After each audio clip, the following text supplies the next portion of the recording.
Hello everybody, I'm Marty Owens. Welcome to Capital Conversations 2014, and we're glad to be back here. Today has been a big day at the session. More than 500 bills were introduced today, more than anybody can remember, as a matter of fact, at the first day of session. And lawmakers were greeted today by throngs of folks here to talk about minimum wage. And one of them, joining us now, is Jennifer Munt, a spokesperson for the Raise the Minimum Wage effort. And tell me what lawmakers, how did they greet you today, or how did you greet them first, and then what was the interaction like? Well, Marty, on the first day of session, 700 people rocked the Capitol Rotunda. We asked the legislature to raise the wage to $9.50 an hour and make hard work pay in Minnesota. Yeah, I understand that the governor released a statement late today saying he supported the $9.50 an hour minimum wage increase, and what was your reaction to that? Well, we know that the House passed a bill last session and that the governor is on record supporting it, and we're happy about that. Our push this session will be to get the Minnesota Senate to pass the same bill that passed the House with huge support last session.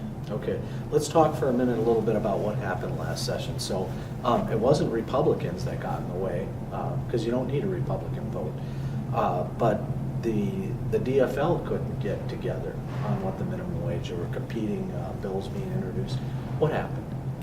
At the tail end of the session, it's sort of like sausage making, and the minimum wage didn't make it out of Senate committee in time.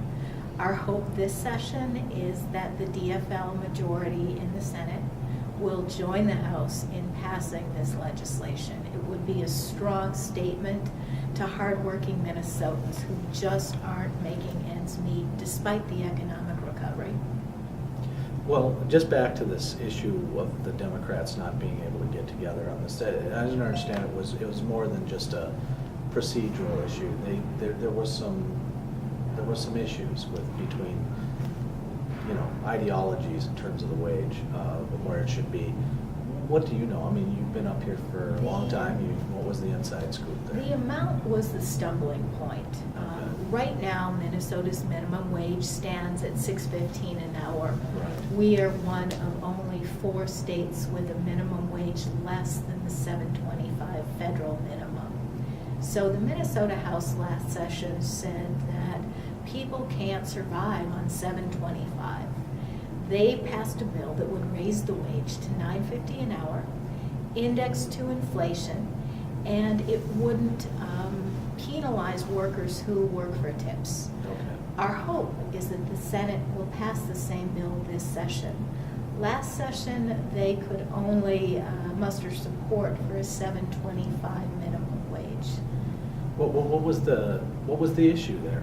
Because the Democrats are controlling the situation in both the House and the Senate and in the governor's office. So was it rural versus urban legislators, or what Democrats? What was the? I think there wasn't certainty about a couple things. First of all, what's the right amount? Will it kill jobs? Sure. How will it impact the economy? Since last session, we have made a very strong case that this is morally the right thing to do. Yeah. It will lift people out of poverty in Minnesota. It's economically smart to do because when you put money in the pockets of working people, they spend everything they've got, and that fuels the economy. It creates more customers for our small businesses throughout Minnesota.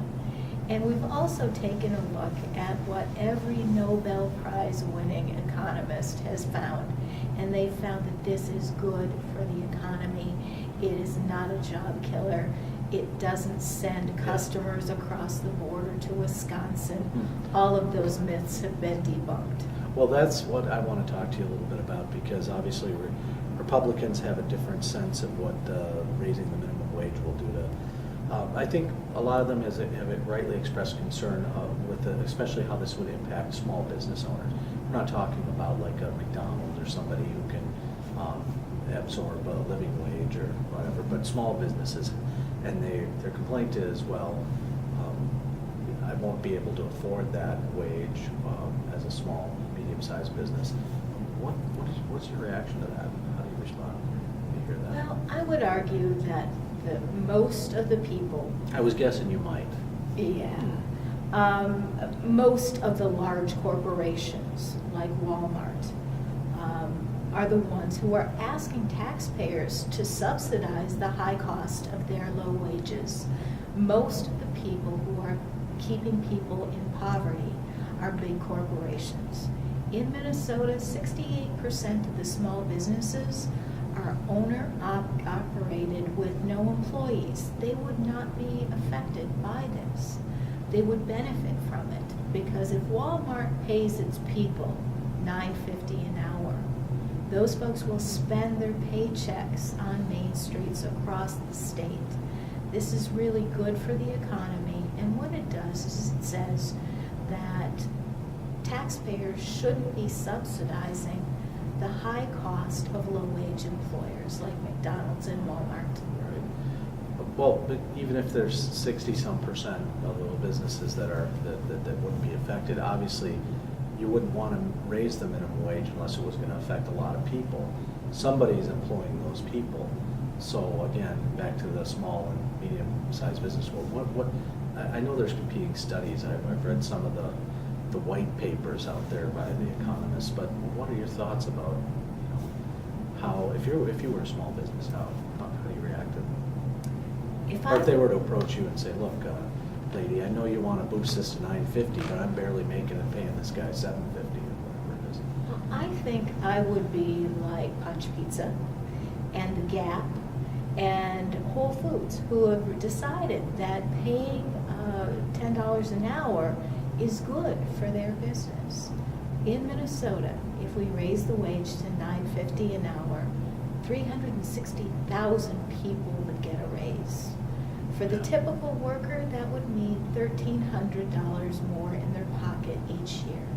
And that's a really big deal because the face of the working poor in Minnesota is a mother who is working multiple jobs, yet she can't support her family.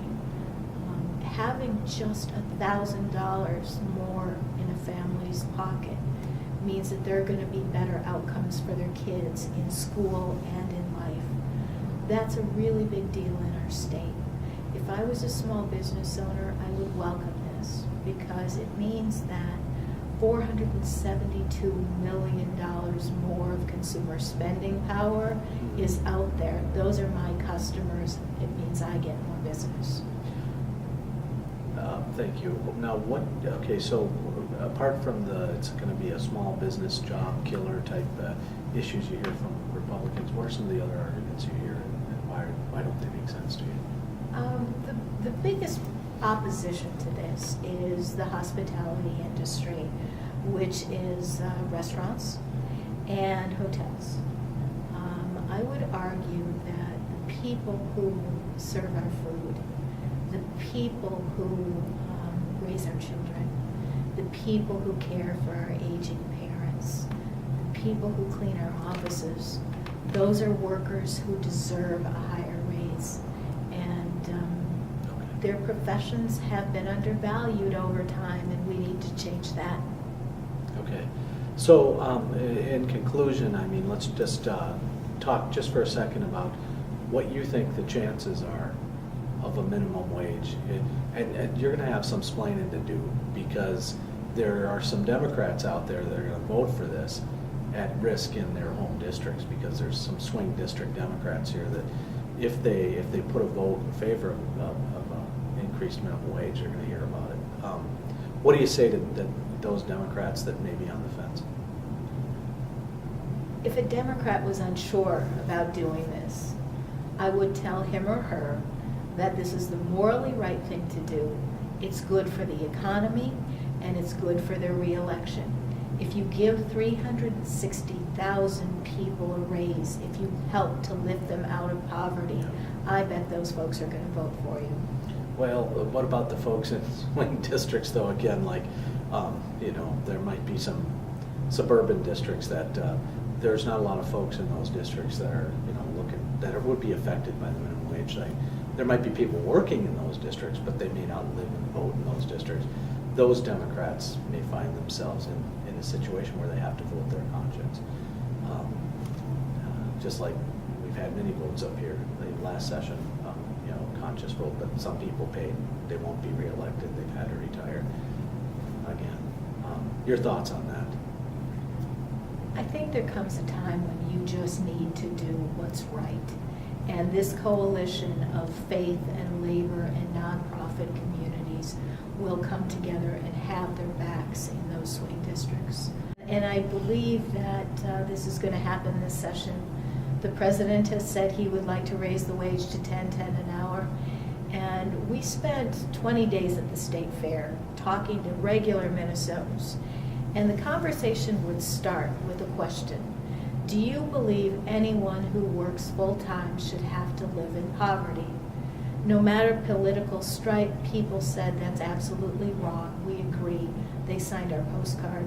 We brought back 10,000 postcards signed from Minnesotans from all 87 counties, from Sure. all political stripes. This is the right thing to do, and this is the time to do it.